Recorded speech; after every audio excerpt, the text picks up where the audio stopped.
উজানি মাদ্রাসার মাহফিলটা বাংলাদেশের ঐতিহ্যবাহী একটা মাহফিল।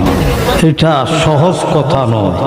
লক্ষ কোটি মানুষ থেকে যাচাই বাছাই করে আল্লাহ যে আপনাকে আমাকে তৌফিক দিয়েছেন এই বাগানের গোলামি করার জন্য, এই বাগানের গোলামি করার জন্য আমরা ওয়াদায় আবদ্ধ।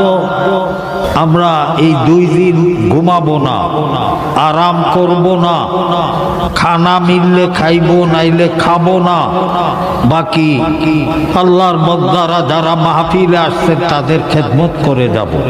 এই মাহফিলে কত আল্লাহওয়ালারা আসছেন, কত ওলি আল্লাহ, কত ওলি আল্লাহ, কত কুতুব আবদাল, চোখ দিয়া তাকাইলে তাদেরকে দেখা যায়। এরকম বহু ওলি আসছেন, আসতেছেন, আসবেন।